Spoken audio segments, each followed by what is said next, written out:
The way the calendar is set up is not really set up for success, because the fact that it's a new year, the middle of the year, the beginning of the year, doesn't really matter that much. Because it's not about the year, it's about how long you're doing this for. There's a lot of things that have worked out because we were patient because of me, and there's a lot of things that have not worked out that we should have canned way earlier. And sometimes you won't know until just way later, but all of us are on one end of that spectrum. You're either overly optimistic and you stay too long, or you're overly pessimistic and you don't give it enough time. Next Level Nation, welcome back to another episode of Next Level University, where we teach you how to level up your life, your love, your health, and your wealth. We hope you enjoyed our latest episode. It was episode number 1,374, one thing so many of us want but aren't getting. Today, for episode number 1,375, are you on track or off track? So, as you're listening to this episode, if you're listening on the day it came out, I believe there are 192 days left of the year, which means we are almost halfway through the year. And I know Alan and I are very, very focused on the date because, number one, we record an episode every day. Number two, we track our progress day to day and quarter to quarter and obviously over the year. So we're very focused on how many days are left in the quarter. And I know not everybody is. Not everybody has to have that level of specificity to their daily tracking. So I just wanted to do an episode on where are you? What were your original goals at the beginning of the year? What has changed? What goals have you made progress on? What goals are you behind? What goals did you decide, you know what? I tried this for a while. I don't want to do it anymore. And what goals do you want to set now that we're halfway through the year? I just kind of want it to be a check-in episode where Alan and I are always doing this. Maybe you're not doing it as much as would be valuable to you. If we can help you practice this a little bit more in this episode, that would be a win for me. One of my clients is a fitness competitor. I talked about her on the last episode, and she checks in with her coach, and she looks at where she was this time last year, where she is now, where she needs to be. It's called benchmarking. What I want to try to articulate here is something that I've come across in a book I'm reading. It's called 10x is easier than 2x, and it is an extraordinary book, although you do have to be careful. With any book, don't take it as gospel. But anyways, so there's this concept called the gap and the gain. And the author of the book is trying to articulate that living in the gain is better than living in the gap. I actually believe that you need to do both simultaneously. Let me explain. Living in the gap is, Kevin and I had a goal of, having 30 clients. So for me, I wanted to have 30 clients by the end of the quarter, and I only have 27. So the gap is the 3 that I'm missing.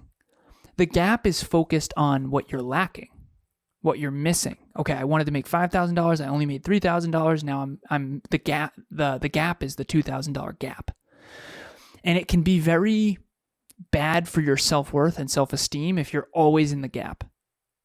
If you're always up against what could be some perfect ideal, you're never going to feel good enough. You're never going to feel good about yourself. But if you only ever are in the gain and in gratitude, you're not going to have as much fire in your belly, I don't think. So the second part is the gain. And so in my peak performance tracking system, I do my top 3 gratitudes, I do my top 3 milestones, and I do the gap and the gain. And so I'll give you a perfect example. One of my gratitudes is I'm so grateful for my 27 clients. One of my milestones is 30 clients by the end of the quarter. The gap and the gain, the gap is 3 more clients. The gain is I've got 27 clients. Holy crap. You can do gain first, gap first, and this is what I recommend. If you're someone who struggles with self-belief and self-esteem and self-confidence, do not look at the gap more than the gain. You need to look more at how far you've come this year, not how far behind you are. So with Kev, he's more motivated by looking at how far we've come. Look at how far we've come. Holy crap. 3 years ago, this was like a dream. He's very motivated by that. For me, I need to look at the gap first. How far behind are we? But if I overly look at the gap, I'm going to have low self-worth and feel like crap about myself eventually. So I think people who struggle with self-belief need to look more at the gain and then look at the gap. And I think people who have high self-belief and high self-worth need to look at the gap first and then the gain second. I'm going to go one layer deeper. I have a team member at NLU who believes that I talk a little bit too negative about myself. And there's definitely truth to that. But what I tried to explain to her was this. I said, listen, a lot of people in their unconscious and their subconscious, the record that's playing is you're not good enough. You're never going to make it. This isn't going to work. You're full of it. This isn't going to happen. You're not good enough. You're not competent enough. You're not smart enough, blah, blah, blah. And I explained vulnerably, I said, my record isn't saying any of that. My unconscious record is saying, you've got this.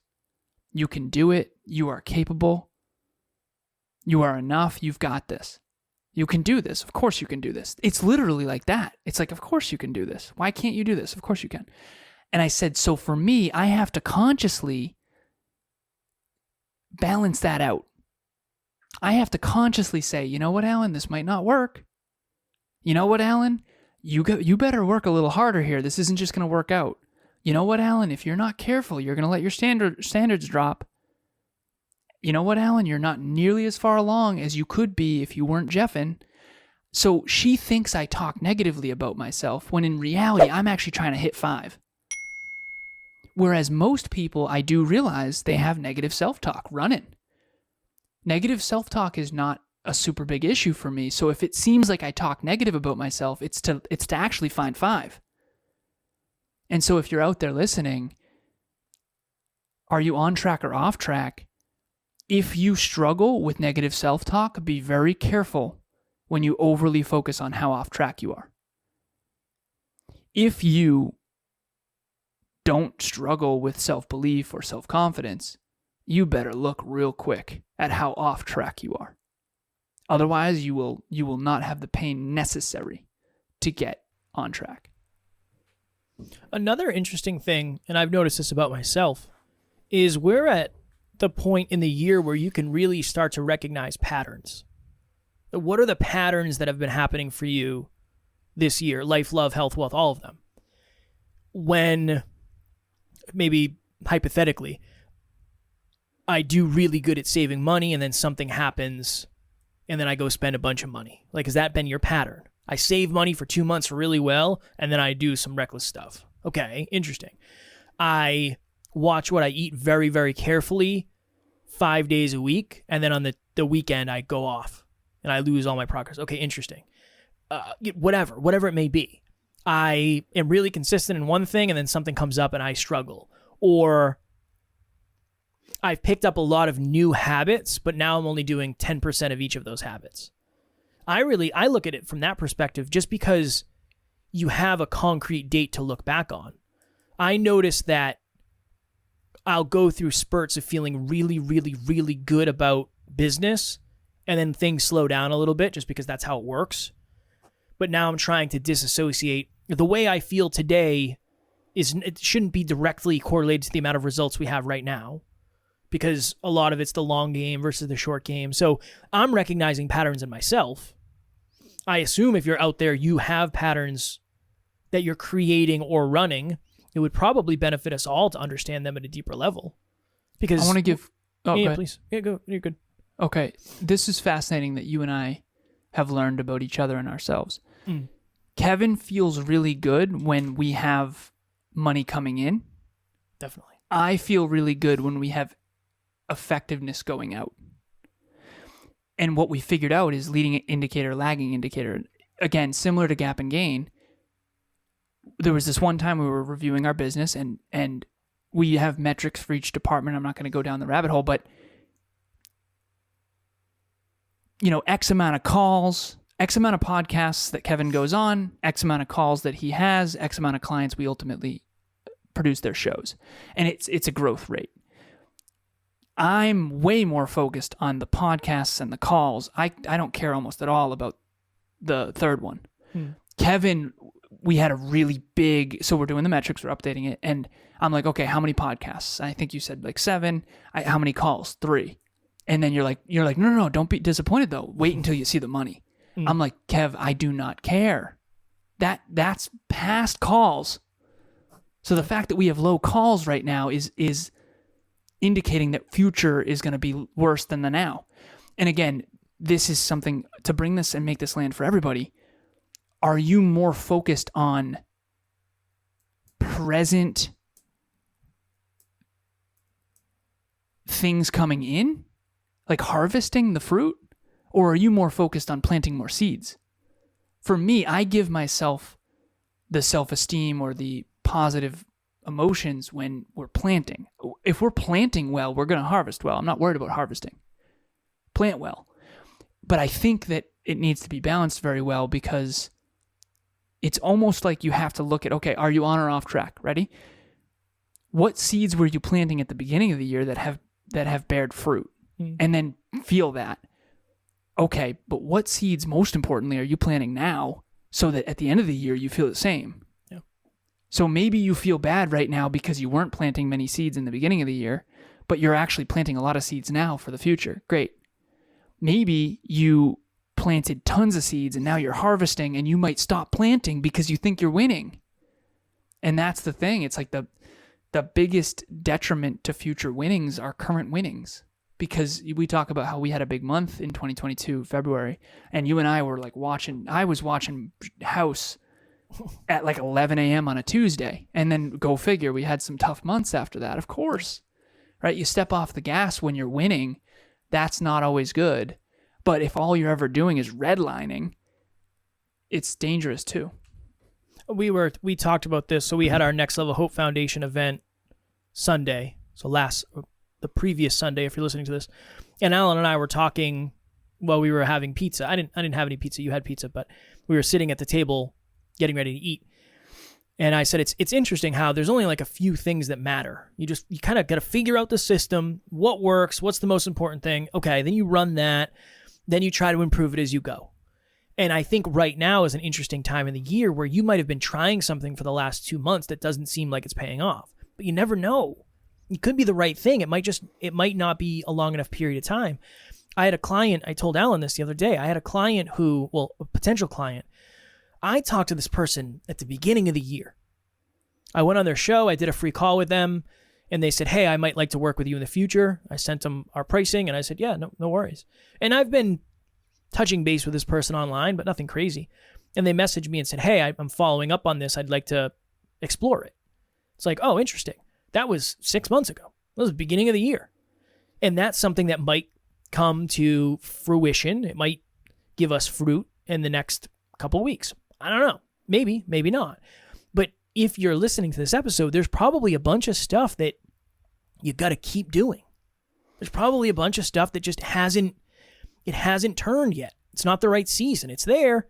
It's brewing under the surface. It's growing. The roots are spurting. It just hasn't come up from under the dirt yet. On the other side of that coin, there's probably some stuff where you said, I'll give it a little bit more time. I'll give this relationship a little bit more time. I'll give this job a little bit more time, whatever it is. And maybe it's time to start something else. This is the interesting thing. I can't tell you which is which. That's the challenging thing. I cannot tell you which is which. My name is Alex, and I am a professional videographer who runs a production company out of Halifax, Nova Scotia. The one thing that I love about working with Alan is that right away he was able to come in and set up a system for me that makes sure that I am taking charge of my time and I'm taking the actionable steps that I need in order to progress towards my goals on a day-to-day basis. When I get off the phone with him, I always find that I am energized and I am getting the most out of what I do with my time. Intuitively, I think we kind of know, though. Maybe the relationship has run its course, the job's run its course, the friendship has run its course, whatever. The side gig, the thing that you were trying but you're not really that into. But maybe that thing where you're like, I really think this will pay off if I can just stay consistent. All right, let's revisit that. What can we do to reignite that passion that you had at the beginning of the year, right? Because now we're in between right now. Like the beginning of the year is everybody's fired up. when we get towards the end of the year, it's easy to get motivated because you can see the light at the end of the tunnel. Right now, we're in the middle, and it kind of sucks. And it's summertime, and maybe you don't feel like you're making the progress you want. So I like to do episodes around certain times of the year. You'll get a goal-setting one probably every year at the beginning of the year. That'll probably happen. Around the holidays, we do a lot of stuff around family, setting boundaries, because that can be hard. Around the holidays, you're getting pulled in many different directions, so we usually do that. The summer is where a lot of people lose all the momentum they created. Because the weather's nice, you want to be outside, I completely understand. But you got to make sure you do what got you here. My favorite quote, when you stop doing what got you to the dance, you don't get to dance anymore. I just don't want that for you if you're listening. Now, only you know what you've been doing. Only you know the level of effort you've been putting in. Only you know the effort or the level of results you're getting out currently. But I just think anytime we can revisit, we can review and re-strategize, reprioritize. It's a good thing to do at any time of the year, but why not halfway point? Yeah, what's one thing that maybe you've been running that train too long? Maybe it's time to change it or get rid of it completely. And then what's one thing that you got to give more time and keep consistent and see if it bears fruit? You know, there's an incubation period for everything. Interesting analogy I was thinking of is like a lot of couples are trying to get pregnant, and you won't really know for at least a month. You know, and if you don't wait long enough, you won't know, and it takes 9 months to actually have a baby. So maybe that's a good analogy. You know? Babies. Been a lot of talk of children and babies. What's going on? Anything we need to know about? I've been thinking a lot about all the future and all that stuff. Interesting. Yeah. I mean, I'm a very long-term thinker, so, but in the next 5 to 10 years, for sure. I'm going to have to work double time. Well, for some of the time, for sure. I don't like that. I dislike that strongly. Yeah. What's the number one lesson you've had in the 6 months of this year thus far? Well, first, what I want to share with our listeners is Kevin tends to dip too early. I tend to stay too long. And so we've helped each other a lot in that. You know, there's a lot of things that have worked out because we were patient because of me, and there's a lot of things that have not worked out that we should have canned way earlier. And sometimes you won't know until just way later, but all of us are on one end of that spectrum. You're either overly optimistic and you stay too long, or you're overly pessimistic and you don't give it enough time. That workout regimen might work. You just might can it too quick. And for me, I'll run the same thing for too long, even if it's not working. The lesson that I've learned in the 6 months of this year, the biggest lesson, for me, it's what we talked about earlier, Kev. Everyone has such a powerful strength. There's like something you are like unreasonably good at, but you don't really value it that much because it's always kind of come naturally to you. And that comes with a huge weakness and a huge blind spot. So I talked on the interview with you, for me, science, technology, engineering, and mathematics, it very much always has just made perfect sense to me. I remember I went to business school and I was like, oh, this is easy. And it turns out that's not the case for everybody. I didn't know that. I just came from engineering, and engineering was way harder, but still also came fairly easy. So what comes really easy to you? And then whatever that is, the opposite you probably suck at. We're going to do a full episode on that Tuesday. Okay. What about you, brother? This is what came up for me because I assumed you were going to ask me, and I was thinking about it while trying to listen to you at the same time. The way the calendar is set up is not really set up for success because the fact that it's a new year, the middle of the year, the beginning of the year, doesn't really matter that much. Right. Because it's not about the year, it's about how long you're doing this for. That's what came up for me is a lot of the stuff you're doing, you won't see true momentum, until 2-3 years down the road. This year has been really, really good for Next Level Podcast Solutions. Right? It's been the best year we've ever had. But it's not because of this year. It's because, to your point, it's because of... It's an accumulation. Yeah. And... Can you explain that? The accumulation? It's wild. We have a 17-person team. It's wild. I know. But I was thinking about it. It's like, that's a huge accumulation. We've had so many failures. We've had so many team members come and go. We've had so many challenges. It's just, it accumulates. Everything accumulates. Go ahead. Right now we have 43 clients. I think there's been a couple new, and then we parted ways with a couple. So I'd just say like 43. The first year, there was maybe 3. And then the second year, maybe there was, I don't know, 15? Probably not even. I'd have to look at the numbers.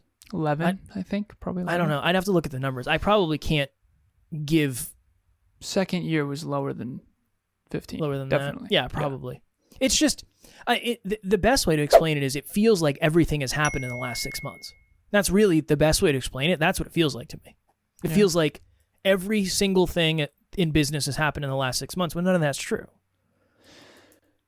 It's so interesting because if you look at the last 6 months and how many new clients, that's probably more clients than in the entire previous last year in terms of new clients, right? So that's the thing that's hard to explain, but when we say everything accumulates, everything gets harder and everything gets easier simultaneously.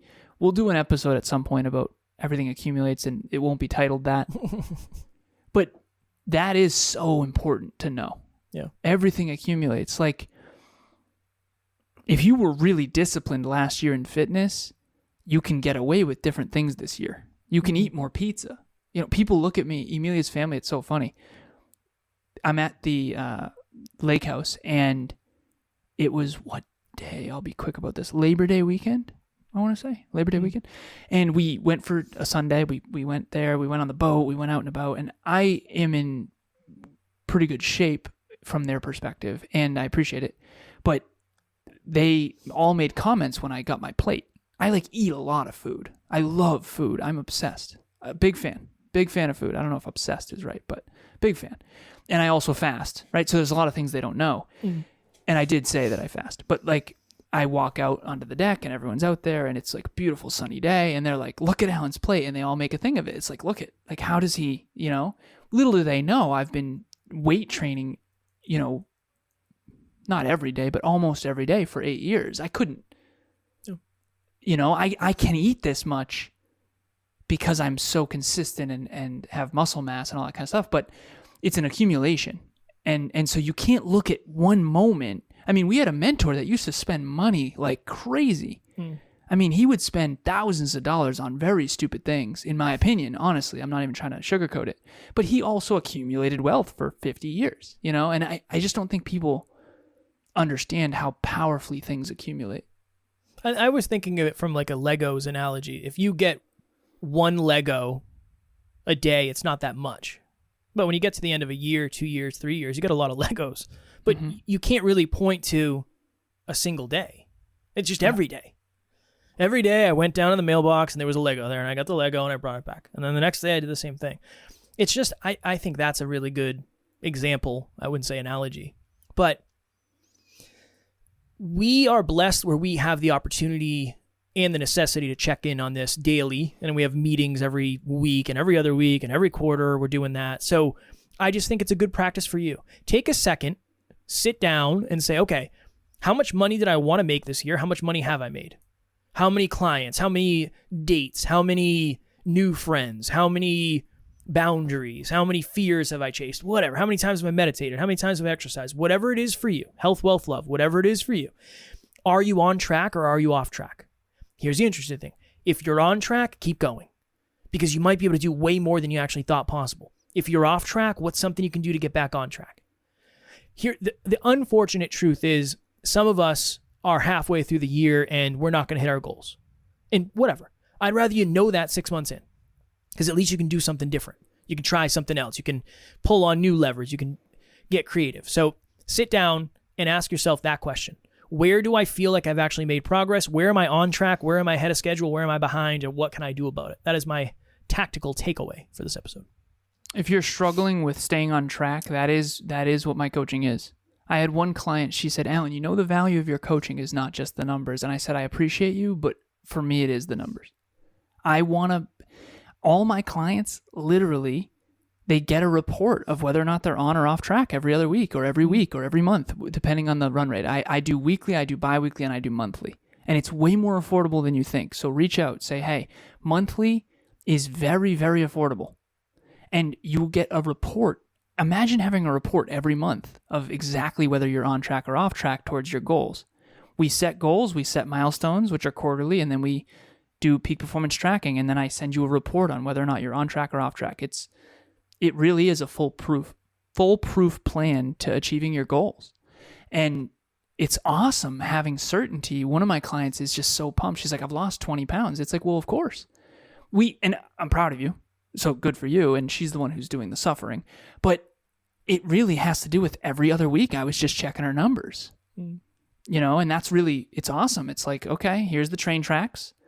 Stay on them. And when you're off them, here's the proof. And then what do we do to get back on? And it really is a foolproof plan to stay consistent towards your goals.